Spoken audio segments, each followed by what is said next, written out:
I remember playing footy like at such a young age, and one of the under-11s coaches kind of came up to me and saw me kicking the ball around at my brother's halftime game and said, do you want to fill in for the boys team tomorrow? And I thought, yeah, like that. I didn't realise I was allowed to. That's awesome. Asked my dad, and Dad was like, yeah, of course, go for it. And asked Mum. Mum said no straight away. She was worried I was going to hurt myself, so managed to convince her.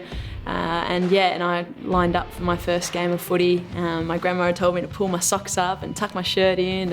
And in junior football, you kind of face the opposition. All the boys in the other team, before you get started, you get your nails checked and everything. And the boys in the other team just started laughing. They'd spotted me.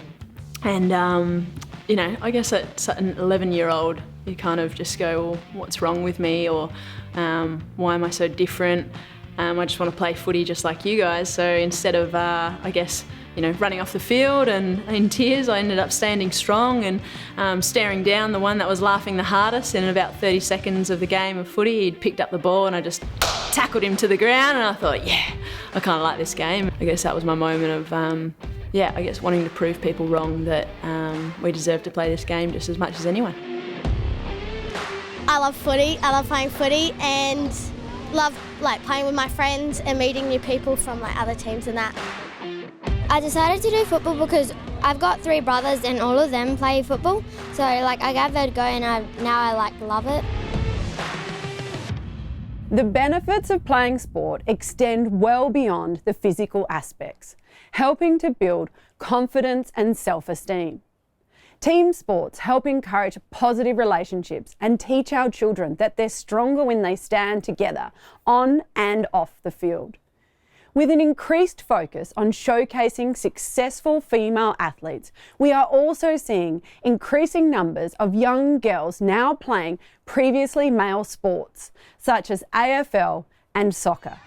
I'm really passionate about obviously seeing more girls have a go at something a little bit different in a really fun, safe environment where they can learn and grow, develop different skills and have fun. We went from one carnival and now 3 years later we've got 30 Optus Crows Cup carnivals across the entire South Australian state, which is just unbelievable, and our community programs team have really taken that and basically turned it into something that is now recognisable as every girl can play a game of footy and learn and grow throughout the day and be a part of it. I get to work with all the lovely people on my team, and we get to all find out our better strengths and where we can work on, and we train together, we work together, we do all this stuff together, and you really bond over it.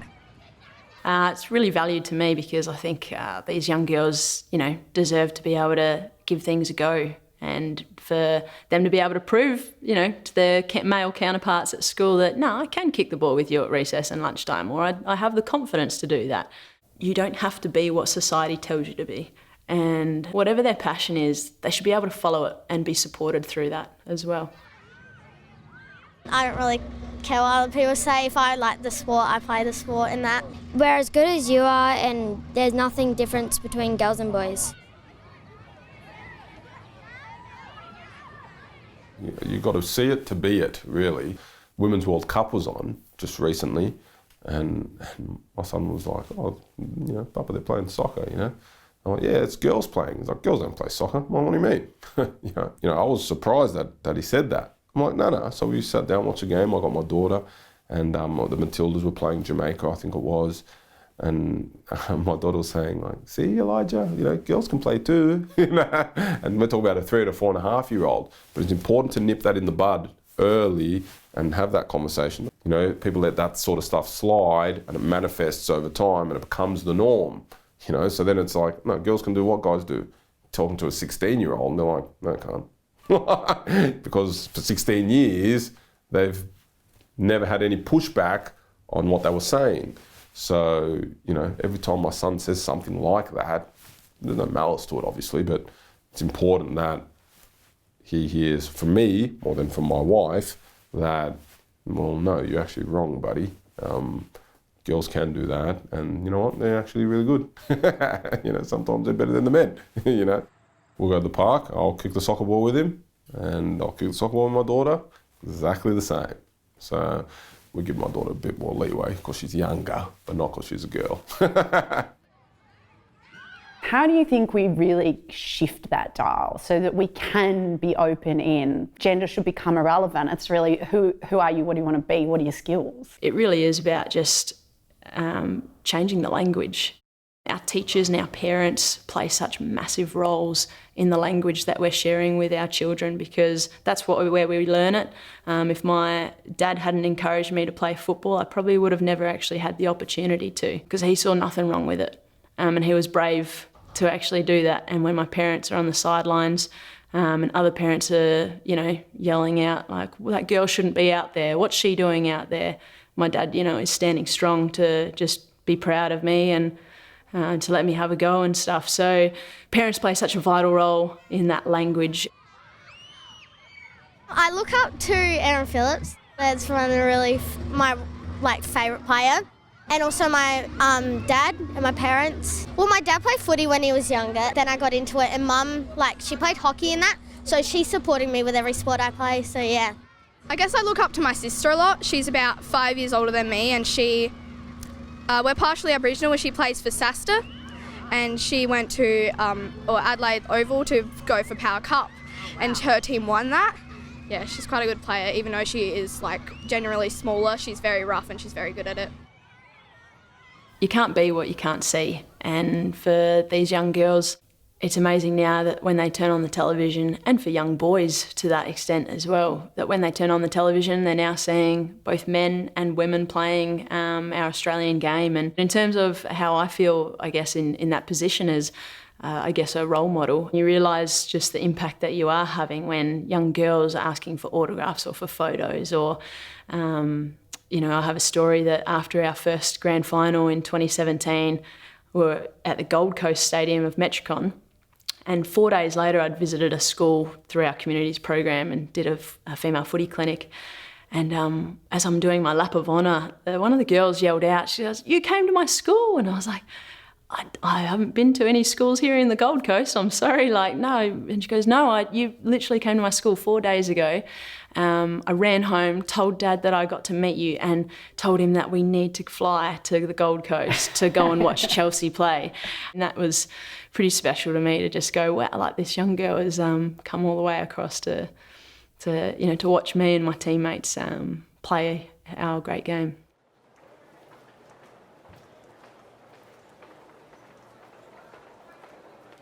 Female football is one of the fastest growing sports in Australia, and it is just increased phenomenally. And it's just amazing to see how far we have come. We've gone from, in SA alone, in end of 2016, we had 16 girls teams here. 4 months after AFLW, it shot up to 67 female teams. Now we're up to something over 225 girls teams here in South Australia alone. So it is growing phenomenally, and we have come a really long way. You're always searching for the next best thing as an athlete, not just in sport or in the game, whatever sport you might be playing, but in life in general.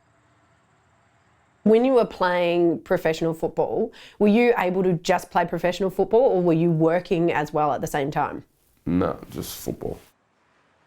Becoming a professional football player and then staying at that level does consume your, not your whole life, but a significant amount of it, significant enough that you actually probably can't do much more. It's interesting though, and one of the reasons I was asking that question is around the fact that in, professional sport for women, there isn't as much funding or earning capacity for women in professional sport. So many of them do have to work. So that challenge, as you said, is very difficult to be able to focus as much on their sport and their professional level sport. And they might still be representing Australia at a national level, but there isn't that funding available for that to be their full-time job. Definitely. Would that be challenging? Massively. I remember when I was at the Australian Institute of Sport in Canberra, I would have been 17, 18 years old. The netballers are there, the gymnasts are there, the swimmers are there. They get paid close to nothing. May as well be nothing. They get paid living expenses, basically. And unfortunately, the vast majority of those people earning at the lower end of the scale are women.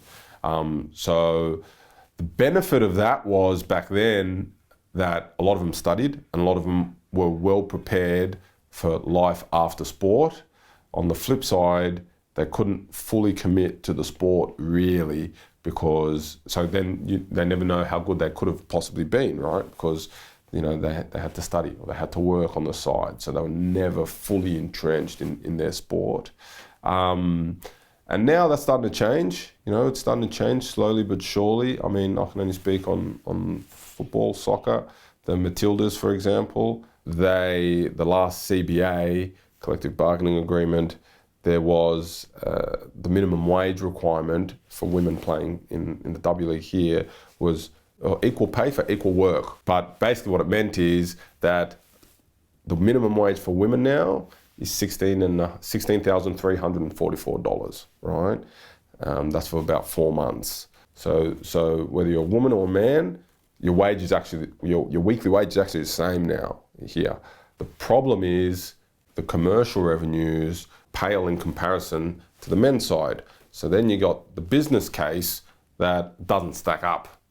So whether that's up to clubs, and clubs do play a part in this, commercialising it, but also it's incumbent on society as well to back the girls, get behind the women's teams, because bums on seats, eyeballs on TVs, equal increased commercial revenue, more commercial revenue, there's more money to allocate to those women. The more we get fan engagement, the more people come and support us, the more obviously that leads to more sponsorship, people wanting to get involved, and we've got some great sponsors that are, really pouring, their support behind us. So at the moment, and probably for the next few years, it's incumbent on the organisations to sort of pick up the slack, and then you'd hope that the commercial revenues come after that. And as the commercial revenues come in, then those organisations can sort of pull back. But that way the girls can get what they deserve. And so it's really about just continuing on that path, and we will get there eventually. And it's just continuing the conversation, I think, in a positive light, and having both men and women with taking each other along the journey with one another.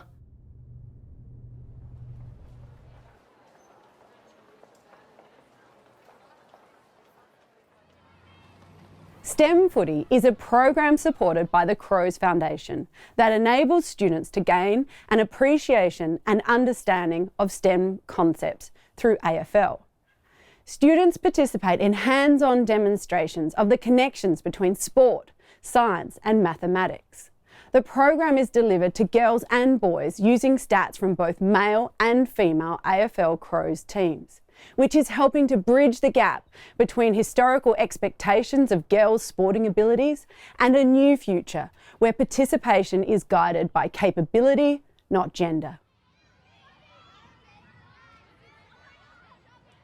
I was a teacher for 15 years in primary and secondary and had a real love for integrating curriculum, and it led me to sort of stumble across a resource from Dr. Ricardo Valerdi in the States, who's doing a similar thing with baseball and STEM over there. And I thought, well, this is a great opportunity to use AFL in the same context. I've always been interested in following a STEM path, particularly in maths or science, and I just feel as though that the STEM footy program has really helped me to become more motivated to follow something in that career path. The program came about from an opportunity at the Adelaide Football Club and a Data to Decision CRC company were able to collaborate together along with the Adelaide Crows Children's Foundation and develop a fund to be able to give me the resources and time to write the program. So I think that's really a big step from all three of those companies taking a leap, and we're starting to see some really great results. How's that working? How is it rolling out in school? Yeah, sure. So the kids are being really responsive. So when we're doing an activity such as looking at acute or reflex angles, normally a student wouldn't understand or make meaning from that. But putting it on the field, having Eddie Betts record where he's kicking his acute goals, then measuring that and classifying it, the kids are able to see, well, an acute goal is a short, sharp angle, and that's what Eddie's kicking it at. And then they can make meaning from that, and it's a lasting memory. So then they can go, right, I can now use that later in life. Does this make some of those more challenging subjects more accessible? Yeah, definitely. So a lot of the kids, like myself, when I was younger, are kinesthetic learners. So once they can actually make meaning of it and do it physically, they're finding that they're progressing more in STEM. So I've had a lot of feedback from teachers with kids that are normally the ones that are being a bit silly at the back of the class are actually leading the conversations and actually leading the testing and the aptitude because they can make meaning from it. So it's really helping them to progress their learning in an area they didn't think that was possible. This wouldn't be my first thought that STEM would be behind, but trajectory, it's like I never even knew that was a thing before this project, but yeah, it's taught me a lot and now I know a lot more and can bring more to my classwork and everything. So there is definitely that data analysis. It's not just about going and kicking the footies around. Yeah, sure. So it can be all-inclusive for even the kids that aren't involved in AFL.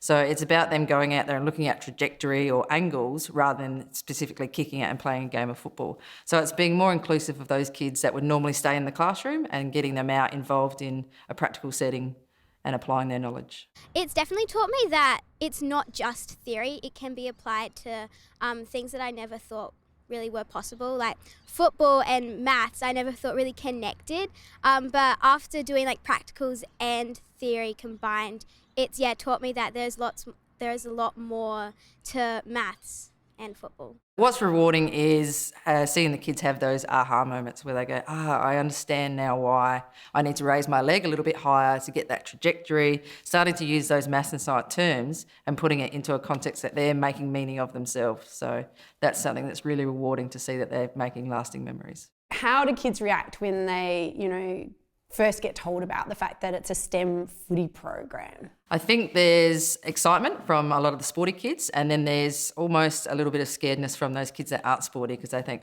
it's another sporting program. But once they get going and realise that it's about applying their knowledge and skills and STEM activities and them having the chance to take control of their learning, it seems to really bond quite well between both types of students, and then they work together and progress. It's fantastic.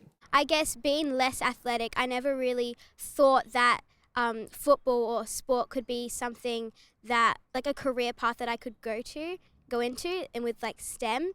So knowing now that I could become a statistician or a financial consultant, looking at like investment, superannuation on a player's income, that's really given me like the courage to go out and try new things.